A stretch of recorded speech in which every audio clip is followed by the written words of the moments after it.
الحمد لله رب العالمين والصلاة والسلام على سيد الأنبياء والمرسلين وعلى آله وأصحابه أجمعين أما بعد فاعوذ باللہ من الشیطان الرجیم بسم اللہ الرحمن الرحیم۔ محترم بھائیوں اور بہنوں، آج ہم ایک ایسے مبارک موقع کا ذکر کرنے جا رہے ہیں جو کائنات کی سب سے بڑی خوشی ہے، اور وہ ہے ہمارے نبی کریم حضرت محمد مصطفیٰ صلی اللہ علیہ وسلم کی ولادت مبارکہ۔ دنیا ظلم و جبر، شرک و بدعت اور جہالت کے اندھیروں میں ڈوبی ہوئی تھی۔ عرب میں لڑکیوں کو زندہ دفنا دیا جاتا تھا۔ سود، شراب نوشی، زنا اور بت پرستی ہر طرف پھیلی ہوئی تھی۔ ایسے وقت میں اللہ تعالیٰ نے اپنے محبوب حضرت محمد مصطفیٰ صلی اللہ علیہ وسلم کو بھیجا تاکہ انسانیت کو نجات ملے۔ آپ صلی اللہ علیہ وسلم کی ولادت عام الفیض میں ہوئی۔ مشہور قول کے مطابق 12 ربیع الاول بروز مکہ مکرمہ میں صبح کے وقت آپ صلی اللہ علیہ وسلم کی ولادت ہوئی۔ حضرت محمد مصطفیٰ صلی اللہ علیہ وسلم کے والد محترم حضرت عبداللہ ولادت سے پہلے ہی وفات پا چکے تھے۔ انا للہ و انا الیہ راجعون۔ ولادت کے وقت معجزات۔ تاریخ میں آتا ہے کہ آپ صلی اللہ علیہ وسلم کی پیدائش کے وقت ایران کے آتش کدے جو ہزاروں سال سے جل رہے تھے بجھ گئے۔ کسریٰ کے محل کے 14 کمرے گر گئے۔ بحیرہ طبریہ خشک ہو گیا۔ حضرت آمنہ رضی اللہ تعالی عنہا فرماتی ہیں، جب حضرت محمد مصطفیٰ صلی اللہ علیہ وسلم پیدا ہوئے تو میرے گھر نور سے نور چھا گیا۔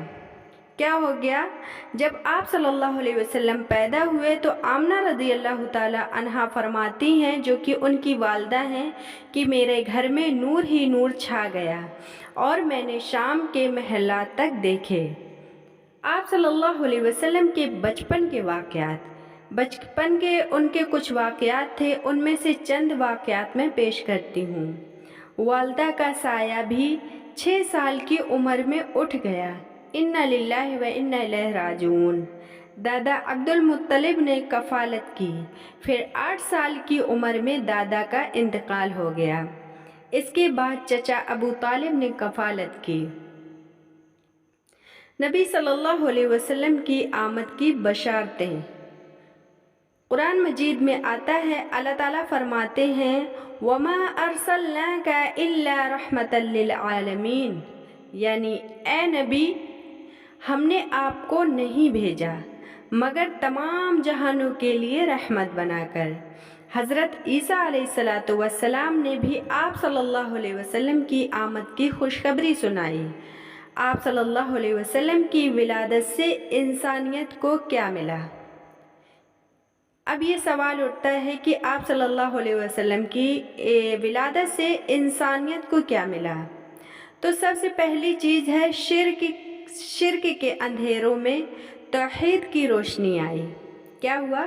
شرک کے اندھیروں میں توحید کی روشنی آئی۔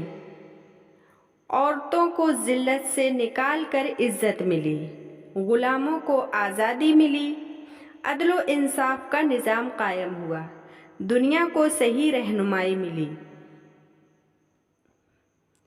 صرف میلاد منانا مقصد نہیں، بلکہ نبی اکرم صلی اللہ علیہ وسلم کی سیرت پر عمل کرنا اصل مقصد ہے۔ آپ صلی اللہ علیہ وسلم صادق و امین تھے، ہمیں بھی سچائی اور امانت داری اپنانی چاہیے۔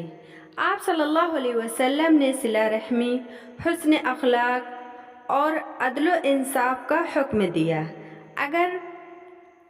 اگر ہم آپ صلی اللہ علیہ وسلم کے تعلیمات پر چلیں تو ہماری زندگی بھی کامیاب ہو سکتی ہے انشاءاللہ۔